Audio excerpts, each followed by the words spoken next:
Hey y'all, good morning. So it's day 57.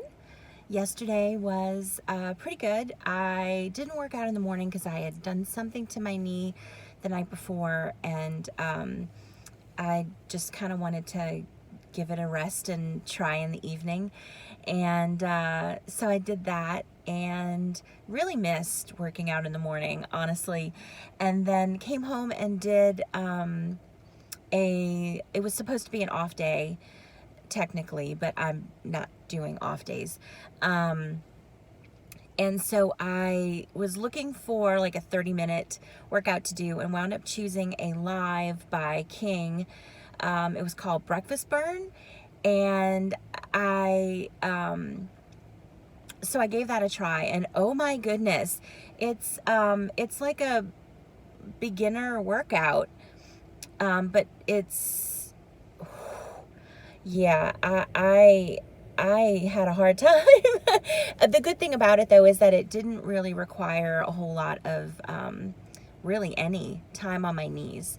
So and I was able to like get in the green and stay in the green for the majority of the workout, and it was really good. And I did it again this morning because I've been struggling in the mornings to get in the green. For people who don't do DDPY who are watching this, you have like heart rate zones, and your target heart rate zone is in the green. And so in the mornings, I have a really hard time getting in the green. And I think it's just because I'm not awake. I'm not fully awake. And so to focus, to engage the right way, to get my heart rate in that place, it's just not happening because my brain is just like, I'm not awake yet. But with this one, I did it this morning and I was able to get in the green pretty quickly and stay there for a good chunk of the workout. So I was really pleased. I'm definitely going to be going back to that one for a while. So yesterday was really good. Yesterday I watched an interview with Penn Jillette of Penn and Teller, the magicians, and he said something in the interview. It was everything about eating is habit, and that just, my mind just went, and I chewed on it like all day, and I had all these thoughts like spitballing in my brain, and I shared it in our DDPY Facebook group and got lots of comments on it, lots of conversations happening. But the thing that, where I went with it, outside of like what I'm doing as far as how I'm changing my eating and being consistent in that, is I'm reconditioning my appetite.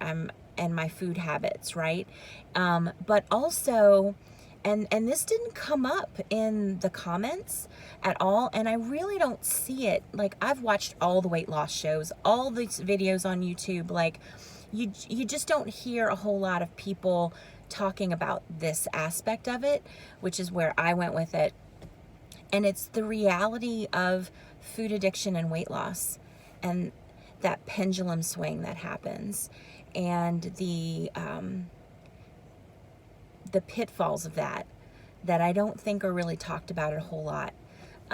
So before, I definitely would consider myself a food addict. I used food to numb myself. I used food for comfort. I used food when I was angry at myself to like punish myself. And I don't think I've ever said those words out loud or to anyone ever, but it's the reality of the situation. Also, there was definitely an element of secrecy and sneakiness. And I think anybody with any sort of food addiction or eating disorder can definitely relate to that, knowing that there's so much about your relationship with food that you need to keep secret. It's shameful. Other people won't understand. You don't want to be judged. You don't want to have the conversations. And so I did the vast majority of my eating in secret. I would eat great all day at work. I'd have a smoothie for breakfast, and I'd have a healthy snack, and I'd eat a salad for lunch. And then on the way home, I'd stop at Burger King and Popeyes for dinner. Or I'd order an appetizer and a giant entree and have it delivered to my house, and dessert, and eat all of it. people didn't see that. I'd go out to eat with friends and I'd get a salad, I'd only have a few chips, with the salsa or the queso or whatever it was. Like I did the vast majority of my eating in secret. And so that doesn't go away. That dysfunctional mentality, the idea that you can do things in secret and it doesn't count. You know what I mean? And so but that's also habitual. Like I started doing that. I started eating in secret, gosh, early junior high. That was a long time ago, and I just built up, and it became more and more and more a part of my life, and the portions got bigger and bigger and bigger and bigger. And so did I. So when you pendulum swing to trying to be healthy and lose weight, right, you get to this place where you've had some success and you've started to see the pounds drop, and you start to associate the control of the food with the result that you want, right? So you go from controlling your food in secret and getting the result that you want, that numbness, that satisfaction from the comfort from eating, to the other side of controlling your food to get the results that you want faster. You want to be free of this body, right? And so the thoughts come to your brain of either I can binge on this food and then restrict myself and over-exercise and make up for it, or I can over-exercise and restrict my calories below where they need to be and get better results and be free of this faster. It's just a pendulum swing to abusing food in one way and abusing food in another way. And neither one of them are healthy. Neither one of them are good. But it definitely is a pitfall. And it is a mental battle that I have every week. I definitely still have the temptation to stop and get Burger King and Popeyes.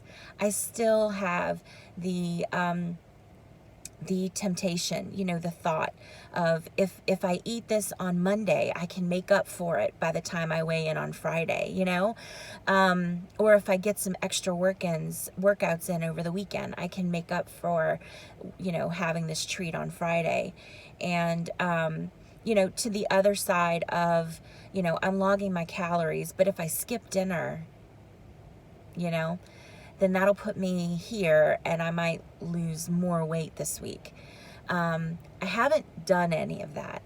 In fact, I was doing intermittent fasting, and when I started tracking my calories, I was not eating enough, and I had to stop to make sure that I was getting enough calories in.